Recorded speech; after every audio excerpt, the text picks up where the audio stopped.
bonsoir. Bonsoir à toutes, bonsoir à tous. Vous n'êtes pas encore très nombreux, mais j'espère que je vais faire venir les gens. Au moins, asseyez-vous, restez, vous êtes bien à l'endroit où vous devez être. Venez nous rejoindre.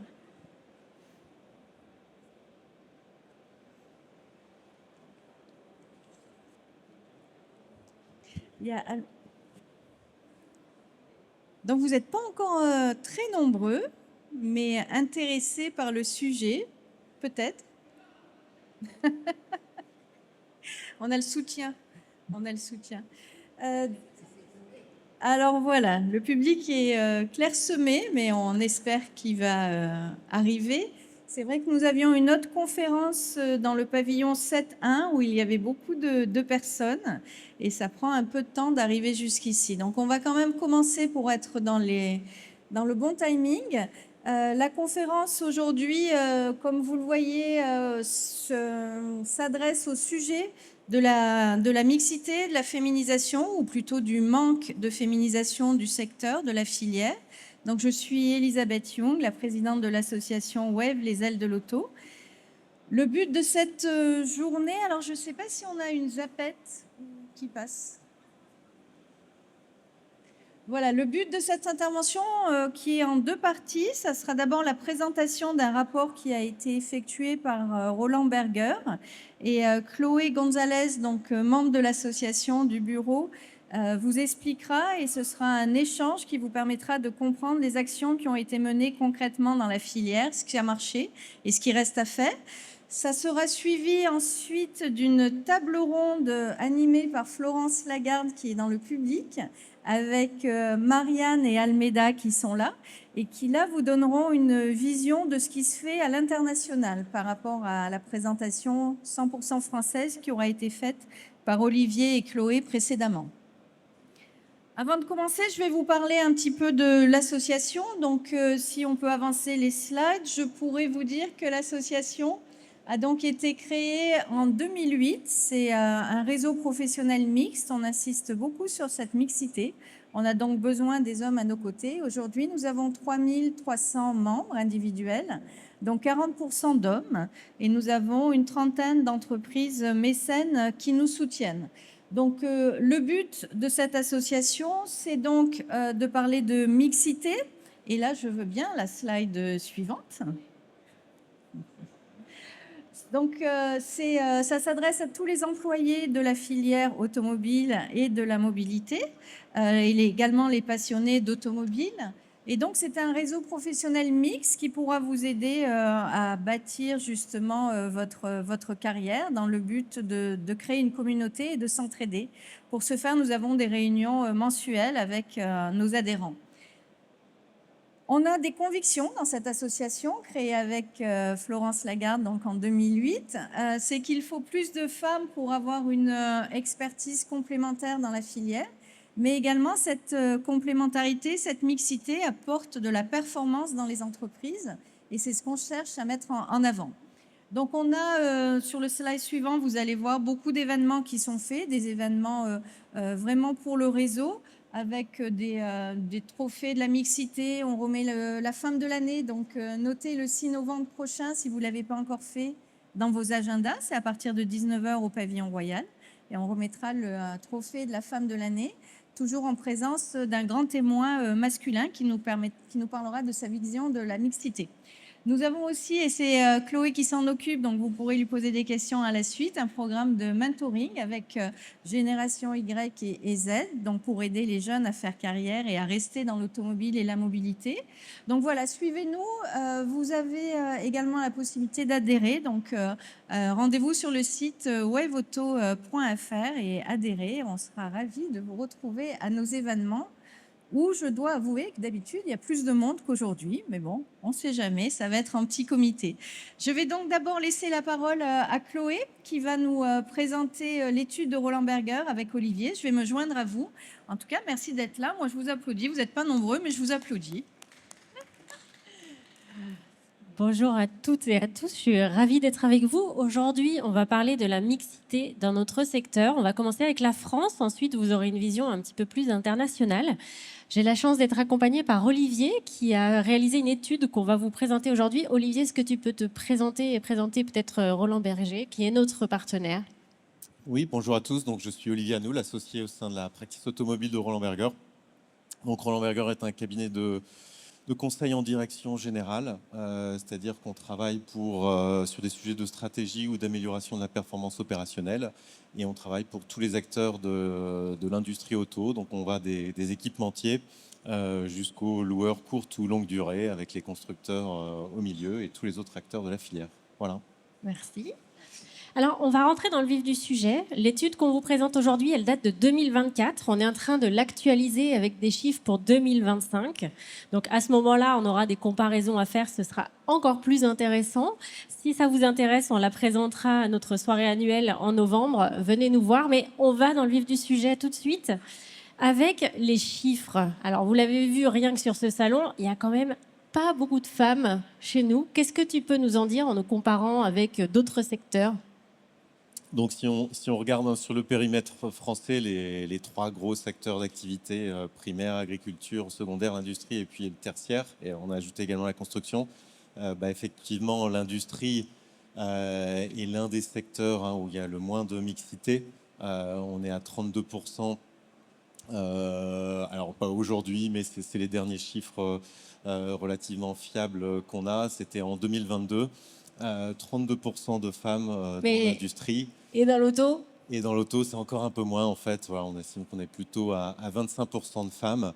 Et par rapport à ton commentaire, par rapport au salon, on verra que dans l'aval j'y vais tout de suite, regarde. on est encore moins. En fait, pour le salon, on vous a fait un zoom sur les services de l'auto. Alors, précise peut-être ce que toi, tu appelles les services de l'auto avant de donner les chiffres. Voilà, donc en fait, c'est tout l'aval de la chaîne de valeur. Hein. En gros, dès qu'un véhicule sort d'une usine constructeur, il va générer tout un tas d'activités en aval. Donc tout d'abord la vente de ce véhicule, ensuite son entretien, sa réparation.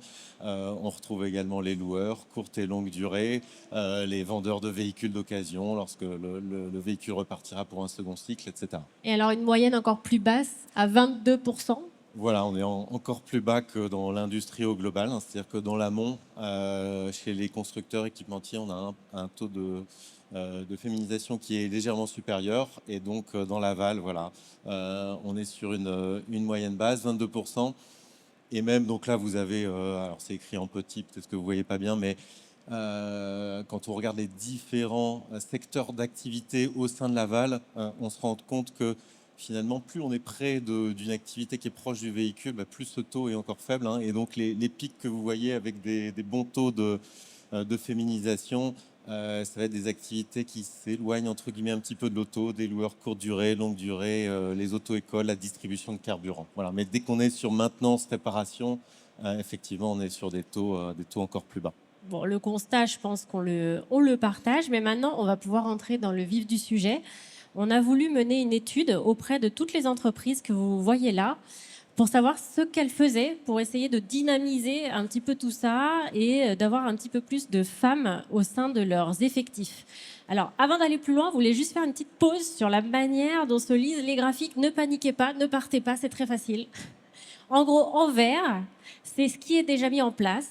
Et en orange ou en rouge, c'est ce qui n'existera jamais pour le rouge ou ce que peut-être sera mis en place par les entreprises. Donc en gros, plus il y a de vert, plus ce sont des actions connues et qu'on met en place, plus il y a de rouge, moins il y a de chances que ce soit mis en place. Maintenant qu'on s'est dit ça, vous avez toutes les clés pour lire ce qui suit. Donc on s'est intéressé un petit peu à ce qui se passe au niveau du recrutement. Donc moi, au début, quand on a préparé cette conférence, je voyais beaucoup de verts, donc j'étais vraiment très contente. Je me disais, ouais, il y a plein d'initiatives qui sont mises en place. Et puis, en fait, tu as un petit peu tempéré ma lecture de ce graphique. Est-ce que tu pourrais rentrer dans le détail de qu'est-ce qui se passe au niveau du recrutement? Est-ce qu'il y a des actions qui sont mises en place? Oui, donc, le côté positif, hein, effectivement, dans le recrutement, c'est on voit pas mal de nouvelles actions, de nouveaux leviers qui sont mis en place. Hein. C'est tout ce qu'on voit en vert clair ou en jaune qui seront mis en place. Donc on a finalement un certain dynamisme des entreprises pour favoriser la mixité à travers le recrutement. C'est quoi? C'est leurs annonces où ils disent il ou elle, des trucs Voilà, comme ça. il y a effectivement tout ce qui est la neutralité des annonces. Il y a des objectifs de parité qui peuvent être fixés dans les recrutements, des quotas, etc. Et on classe ces mesures du moins contraignant au plus contraignant. Et après, effectivement, si Dans on... ce qu'ils font pas, qu'est-ce qu'ils font pas Voilà, dans alors? ce qu'ils font pas, c'est dès que ça devient plus contraignant, c'est plus compliqué et on voit qu'il y a encore beaucoup de choses qui sont, dont la mise en place n'est pas prévue parce que plus contraignant. Mais néanmoins, hein, si on regarde ce qui est juste la partie jaune, on voit que c'est quand même là qu'il y aura le plus d'actions dans le futur parce que finalement, on a déjà pas mal épuisé les leviers les plus simples. C'est ça. Donc on aime ou on n'aime pas les quotas, mais en tout cas, on voit très bien qu'à ce stade, les entreprises sont pas du tout favorables à ce genre d'action. Et ensuite, donc on voit bien que sur le recrutement, ils ont mis en place tout ce qui était facile à faire. Et puis c'est un petit peu la même chose. On a regardé une fois que les femmes sont là, comment on les aide à se développer si elles le souhaitent. Donc là, c'est pareil, il y a pas mal de verts, donc ça, c'est une bonne nouvelle. On voit qu'il y a des analyses qui sont faites pour réduire les écarts de rémunération, qu'il y a des programmes de mentoring, on en parlait tout à l'heure, il y a des séances de sensibilisation de la diversité, mais là aussi, tu avais mis un petit mais quand on a préparé cette conférence. Oui, finalement, c'est assez similaire à ce qu'on voit sur le recrutement. Alors quand même encore beaucoup de dynamisme. On peut pas dire que les entreprises n'agissent pas pour favoriser la mixité, mais on voit qu'il y a certains et encore une fois beaucoup de choses qui sont au programme qui sont vraiment de plus en plus contraignantes. C'est ce qu'on voit en jaune, hein, et du coup surtout vers les leviers encore les moins exploités, les plus contraignants qui sont en bas de la page. Et effectivement, après, il y a encore des mesures, hein, qui sont vraiment envisagées par un nombre très restreint d'entreprises. Ouais. Donc Et, là, tu penses notamment, il y a oui. certaines entreprises, on le voit, mais pas beaucoup, qui conditionnent les bonus de manager à l'atteinte d'objectifs de mixité. Enfin, on ne Ouais. peut pas dire d'égalité parce que c'est pas forcément toujours possible en fonction du recrutement, mais qu'il y a surtout une grande partie des entreprises qui n'y pensent même pas. Voilà, exactement. Voilà. Alors, une fois qu'on s'est dit ça, nous, ce qu'on a voulu regarder, c'est si au sein des entreprises qu'on a interrogées, il y avait des budgets qui étaient dédiés pour ce type de politique. Et qu'est-ce que ça t'a appris, du coup, cette enquête? Oui, du coup, il y a quand même entre un quart et un tiers des entreprises qui ont mis en place un budget dédié à une politique de mixité. Donc c'est quand même une part significative et en fait ce qui est également intéressant, c'est qu'on voit que cette part des entreprises qui ont dédié un budget à la mixité est plutôt en train d'augmenter, hein. Ils donnent des exclus, là, mais c'est Voilà, vrai. je fais un En peu de teasing 2020, pour votre ça a soirée. augmenté. Et en fait, on voulait le dire parce que c'est important, dans un contexte inflationniste où les budgets sont coupés partout, et ben, il y a quand même un petit peu plus d'entreprises qui commencent à mettre de l'argent là-dessus. Et la bonne nouvelle, c'est que quand ils le font, et ben, ça marche. On leur a demandé si les politiques qu'ils mettent en place, ils voient des effets positifs. Et je crois qu'assez largement, ils ont répondu que oui. Oui, voilà, donc soit oui très nettement, soit oui un petit peu, mais en gros, la quasi-totalité des répondants, en fait, ont précisé que les mesures qui étaient mises en place étaient efficaces, hein. Donc voilà, c'est quand même une bonne nouvelle. Là, je dirais qu'il n'y a pas de mais finalement quand on agit, Ça on a fonctionne. un impact. Ouais. Et vous avez des verbatims à côté, et notamment, je rebondis sur ce que je disais avant. Il y a quand même quelques entreprises qui conditionnent en fait la rémunération variable de certains cadres dirigeants au recrutement. Et en tout cas, dans ces entreprises-là, ça fonctionne très bien d'après ce qu'on a pu lire. Alors, par contre, une fois qu'on s'est dit ça, on a voulu poser la question de savoir qu'est-ce qui pouvait freiner. Pourquoi on a toujours aussi peu de femmes dans notre secteur? Et on a posé cette question à 3 niveaux différents. D'abord, on a posé la question au niveau du secteur en lui-même. Qu'est-ce qui fait qu'il n'y a pas de femmes chez nous? Et la réponse, je pense qu'on vous apprend rien, c'est qu'on n'attire pas les femmes. C'est pas un secteur auquel les femmes pensent a priori. On a posé cette question aussi au niveau des entreprises. Pourquoi dans les entreprises? Qu'est-ce qu'ils font? Et là, la réponse, c'était entre la volonté et les actions, parfois, il y a un écart important. Et puis, on est allé encore plus bas pour regarder au niveau des individus. Est-ce qu'il n'y a pas des freins aussi? Et là, c'est vrai qu'il y a certains biais. Mais en fait, ce qui est intéressant, et pourquoi on vous a mis les 3 graphiques côte à côte, c'est pour comparer, c'est l'analyse qu'on en fait qui est plus intéressante. Et là, je laisse Olivier peut-être compléter. Voilà, donc en gros, hein, plus il y a de bleu, plus ça veut dire que les freins sont importants. Donc c'est petit, mais en gros, le message principal, c'est que la perception, en tout cas, hein, des répondants, c'est que la plupart des freins sont au niveau de l'industrie au global, effectivement, de par son manque d'attractivité. Qu'ensuite, les freins au niveau de l'entreprise sont un peu plus faibles, sont moins importants qu'au niveau de l'industrie au global, et que les freins au niveau de l'individu, des individus, sont encore moins importants que les freins au niveau de l'entreprise, et donc a fortiori au niveau de l'industrie. Et alors, est-ce qu'on peut se dire que là, il y a un biais, en fait? Parce que finalement, dire que tout est de la cause du secteur, est-ce que... Alors, je ne sais pas s'il y a un biais, mais effectivement, il ne faudrait pas que ce soit un prétexte pour ne rien faire et prendre la situation comme une fatalité.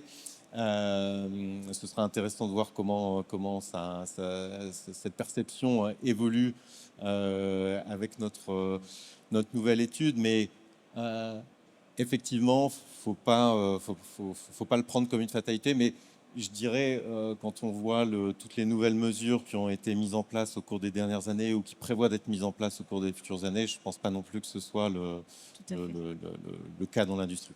Et alors, ce qui est intéressant, c'est que vous voyez en bas les biais et le manque d'implication des salariés hommes n'est finalement pas cité comme un vrai frein. Et pourtant, quand on pose la question, il y a plus de 25% des hommes qui pensent que la situation pour les hommes et pour les femmes, elle est strictement identique dans notre secteur.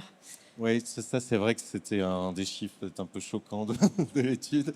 C'est ce que vous voyez à gauche, hein, finalement. Est-ce que les hommes sont... La question, hein, c'est est-ce que les hommes sont conscients des inégalités hommes-femmes? Et il y avait près d'un tiers qui semblait ne pas en être conscient. Donc, effectivement, c'est assez surprenant quelque part par rapport à l'analyse des freins où les répondants pensent que les freins sont principalement au niveau de l'industrie ou des organisations, mais en tout cas pas au niveau des individus. Donc on remercie les hommes qui sont là aujourd'hui. Et pour finir quand même, sur une note un peu positive, on a voulu leur poser la question: qu'est-ce qu'on peut faire, à votre avis, pour faire en sorte qu'il y ait plus de femmes qui viennent dans notre secteur, qui est un secteur tout à fait épanouissant et dans lequel on peut s'amuser? Alors qu'est-ce qui est ressorti de cette question-là? Du coup, on a eu des réponses relativement logiques par rapport aux freins, hein, c'est-à-dire que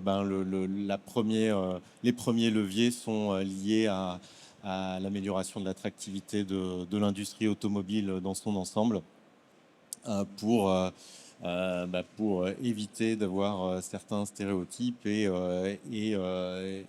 faire prendre conscience aux femmes que c'est une industrie dans laquelle elles pourront s'épanouir. Et ensuite, donc la deuxième recommandation est assez liée, hein, finalement, davantage valoriser les salariés du secteur automobile.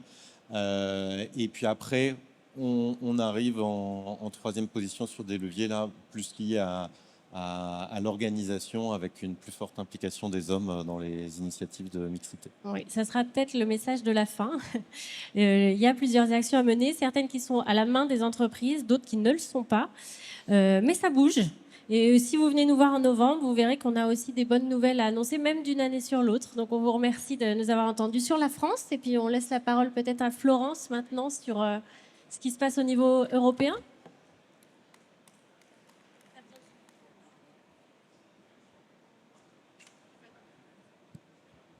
C'est pas Florence, mais c'est Almudena Benedito et Marianne Tchernia. Alors, je me mets là, non? Au milieu? Tu te mets là? Et Almudena, tu te mets là?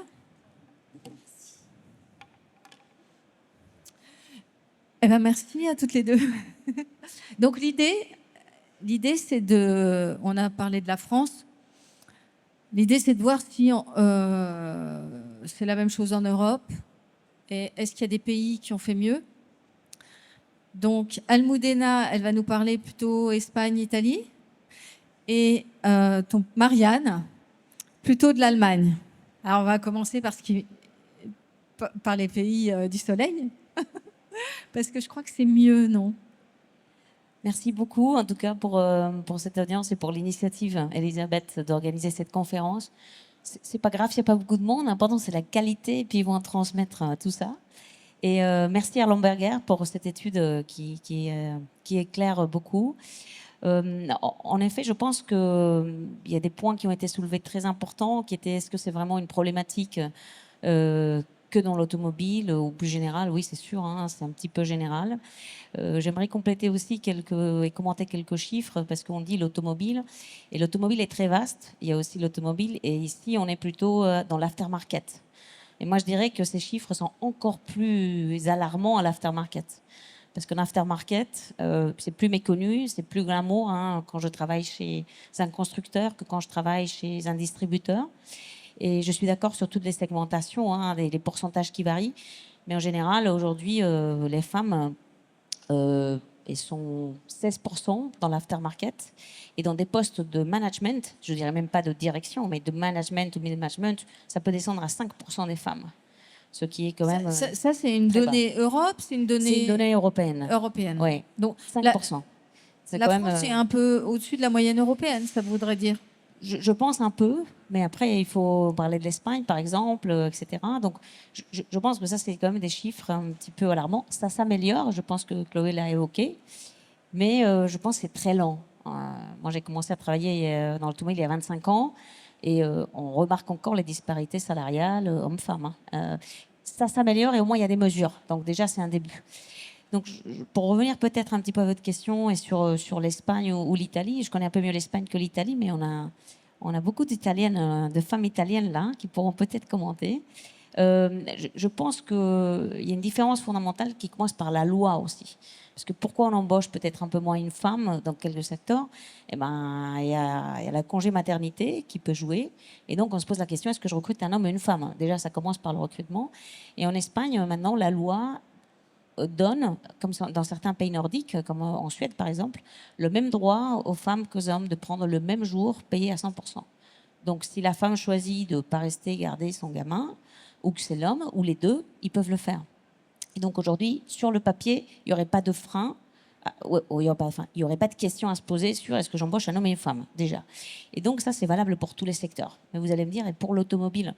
Pour l'automobile, moi, ce que je pense, c'est qu'il y a déjà une méconnaissance du secteur et des métiers. On a tendance à aller dans là où on place la femme, l'administratif, les RH, etc. Mais on méconnaît les métiers. Donc il y a tout à fait une communication à faire là-dessus. Je pense par exemple qu'en Espagne, il y a plusieurs écoles, je connais autour de Madrid, où on va promouvoir les métiers de mécanicien. Donc aujourd'hui, l'EMT, c'est l'organisation de Madrid de bus qui gère les bus dans Madrid. Et donc, ils ont fait une campagne pour attirer des jeunes femmes mécaniciennes pour les bus. Et aujourd'hui, il y a 10% de femmes qui sont mécaniciennes, pas conductrices de bus à Madrid, parce qu'ils ont essayé d'attirer dans les instituts de formation ce type de jeunes qui, a priori, ne sont pas attirés par le métier de mécanique, par exemple. Donc, une des solutions pour les entreprises, c'est de délivrer elles-mêmes la formation, finalement. C'est ça que je comprends.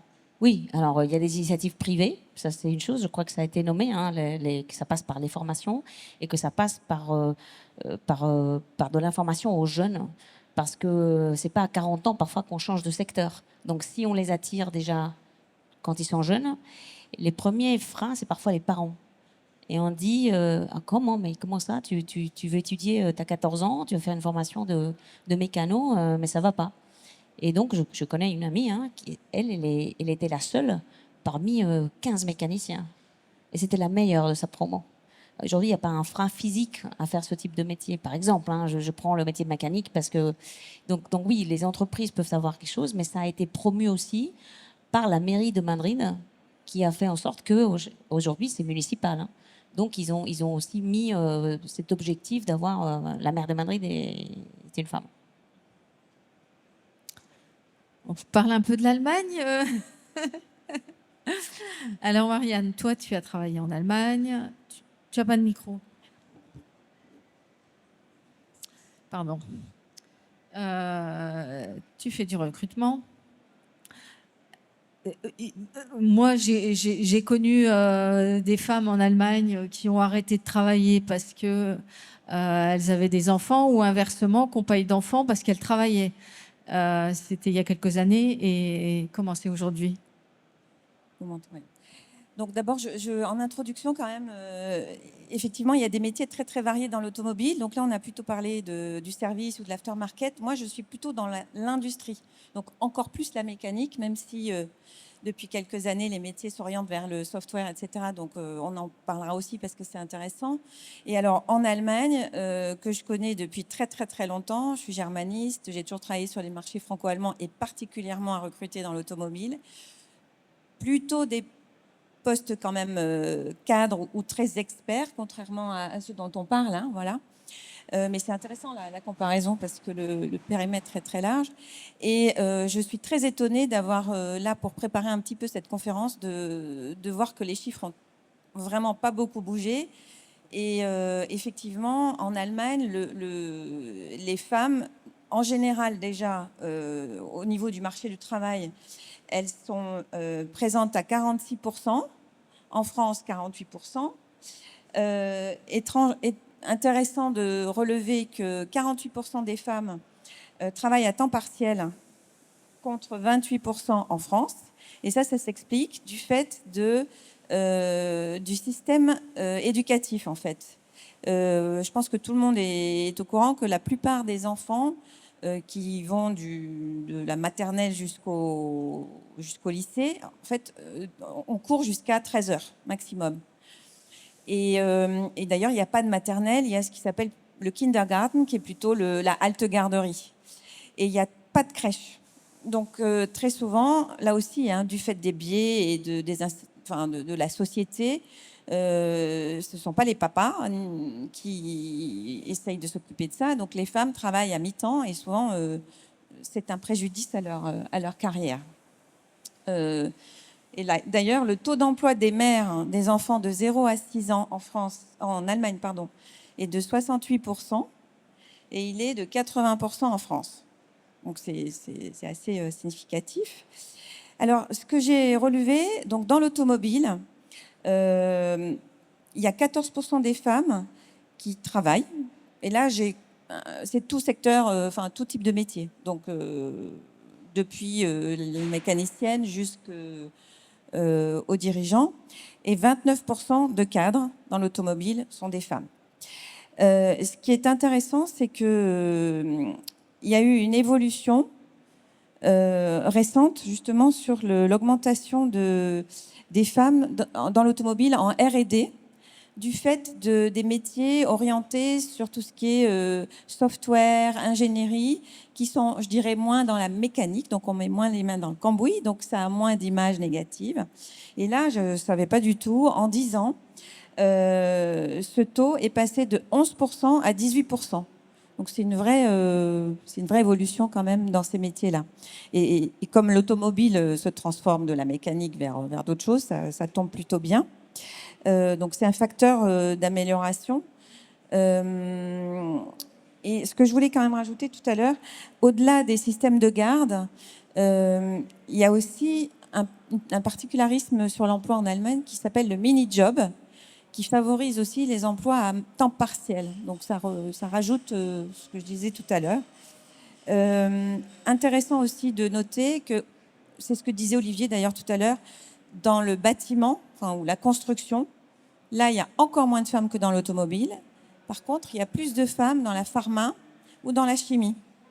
Là aussi, c'est toujours lié à cette image, je dirais, sans doute liée à des biais de l'éducation. Ce qui a été fait aussi...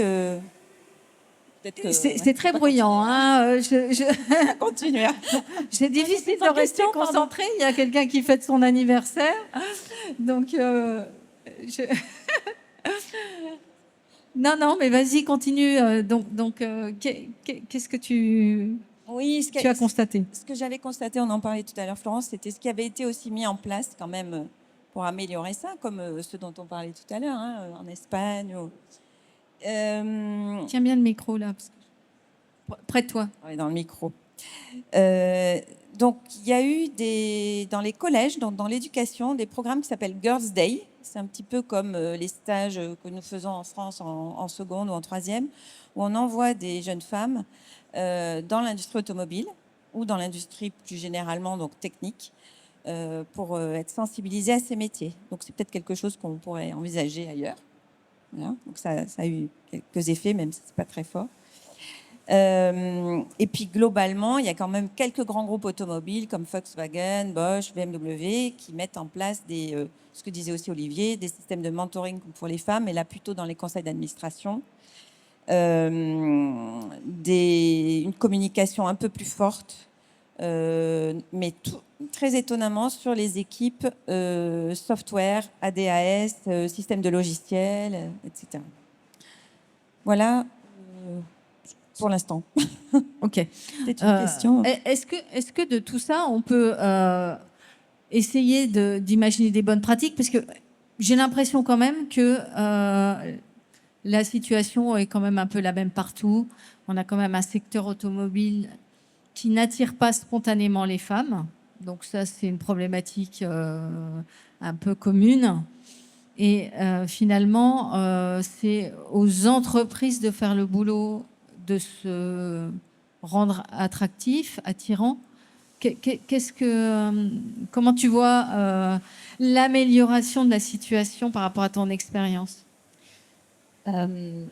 Merci Florence. Je pense qu'il y a une amélioration, heureusement. Moi, j'ai vu une amélioration les 25 dernières années. Elle est lente.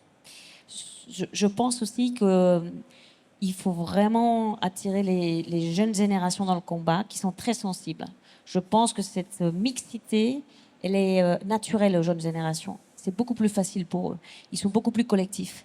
Et je pense que la réussite passe par justement la collaboration de tous les organismes. On parlait des entreprises, mais qui ont collaboré dans le cas d'exemple que j'ai donné à Madrid, avec la municipalité à Madrid, avec la mairie de Madrid.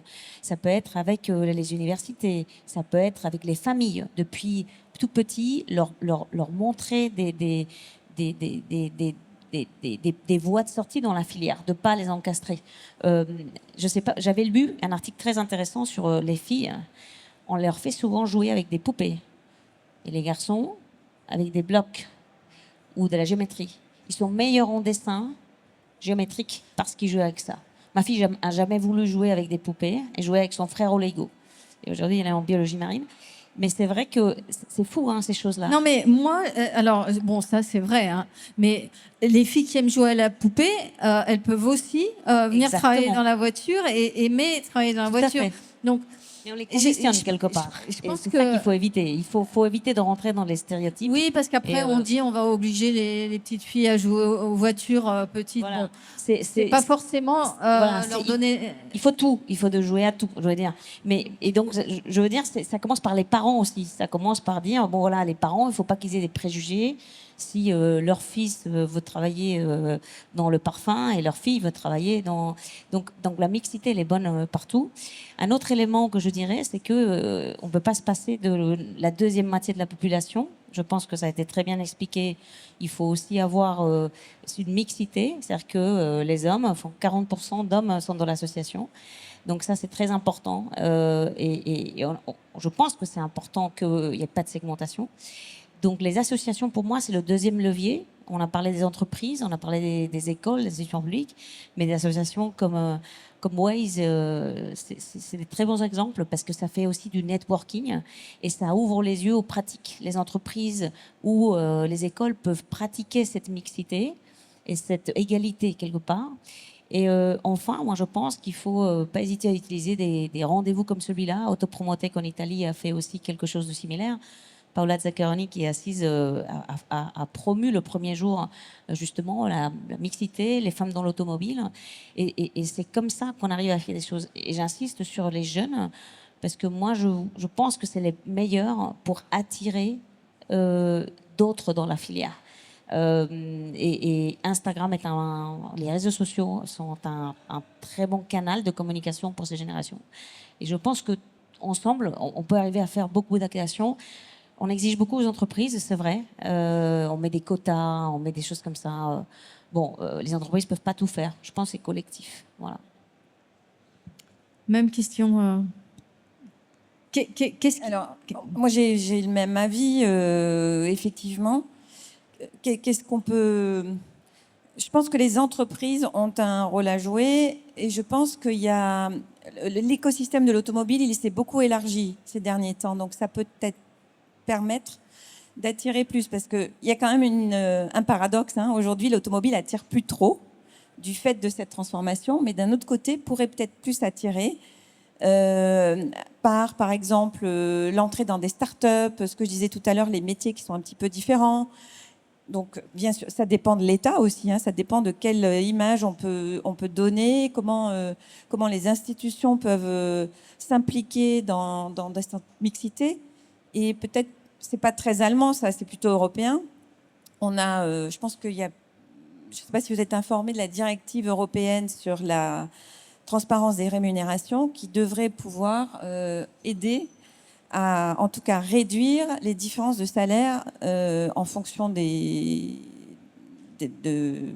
parcours dans les entreprises. Et ça peut-être, ça fait partie des quotas aussi, mais voilà.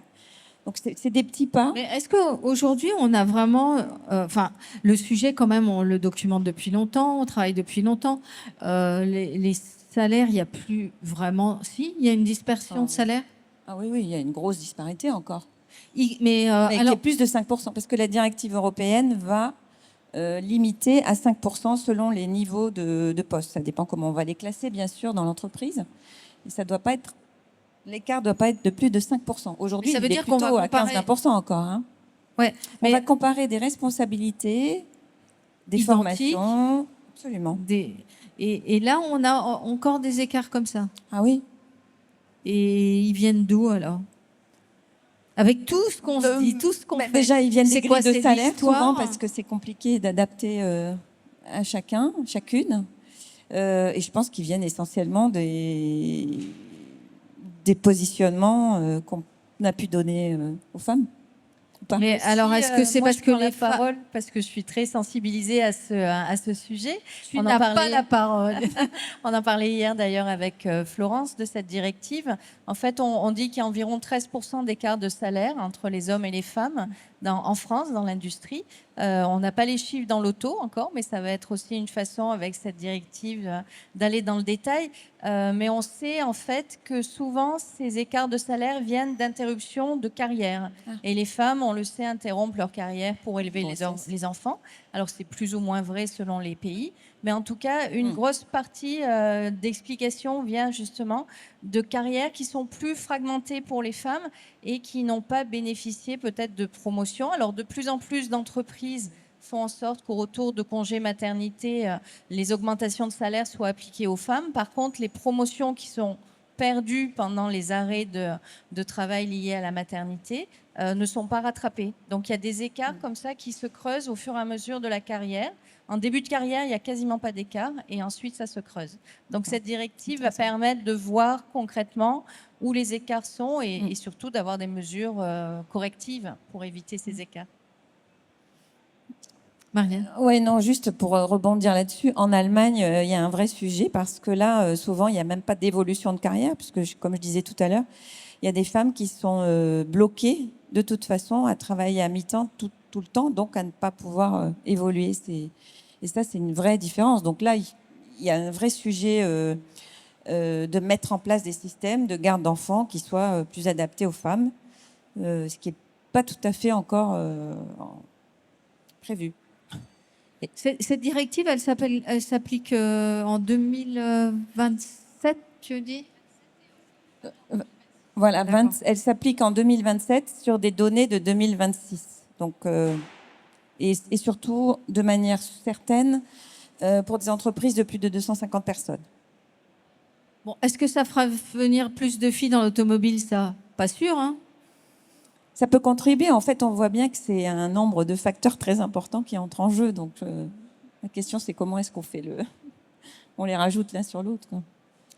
Moi, j'ai une petite question. C'est pas dans le sujet, c'est hors sujet, mais comme tu fais du recrutement, je voulais juste savoir, c'est quoi le brief type d'un client qui recrute dans ton cabinet? Ce qui te dit 35 ans, homme, pas d'enfant, mobile.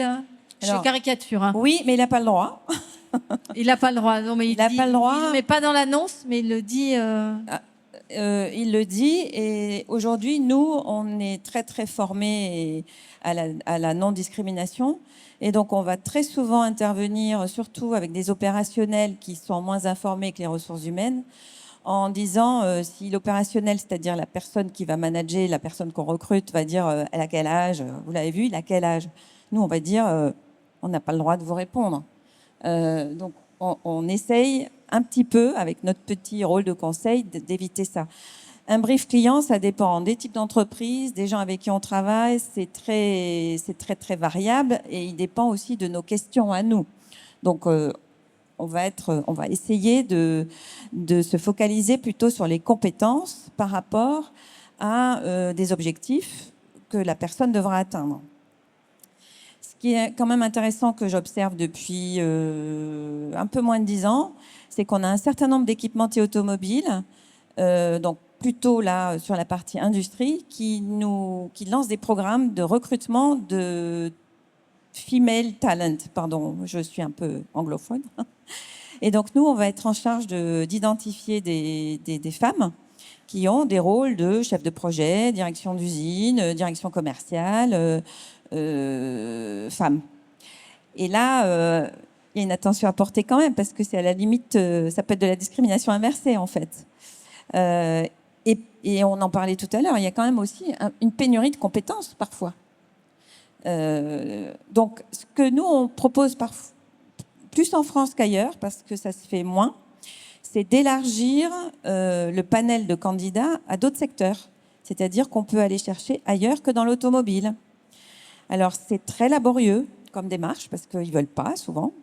Mais je trouve en 25 ans que ça bouge un petit peu. Dans d'autres pays anglo-saxons, c'est un peu plus ouvert. Voilà. Merci.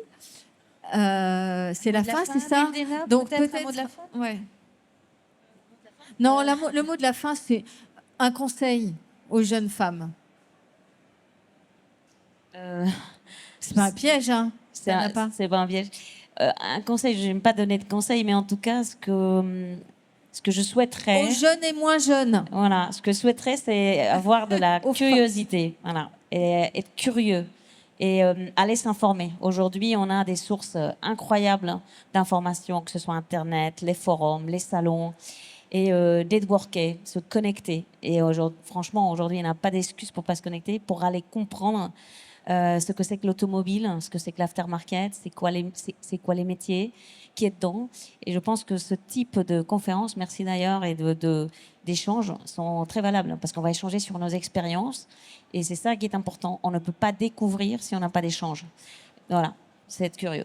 Et on va continuer à échanger, puisqu'après cette conférence, merci à vous, mesdames. Ouais, j'ai deux mots de la fin. Un conseil. J'ai vraiment deux Un mots. mot de la fin. C'est oser et rencontrer. Bah voilà. D'ailleurs, on a un livre nous, qui s'appelle Mesdames, osez l'auto. Merci à toutes les trois. Merci beaucoup. Merci,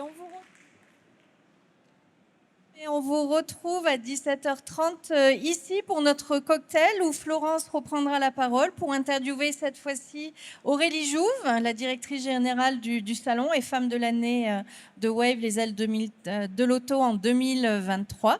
Donc retrouvez-nous ici à 17h30. Wave a aussi une grosse actualité sur le salon, puisqu'on finit à 17h un job dating, mais c'est dans le pavillon 7.1. Je ne sais pas si vous aurez le courage d'aller jusque là-bas pour revenir après.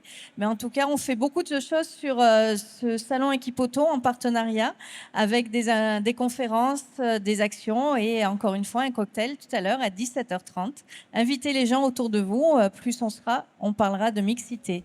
Merci à tous. Merci.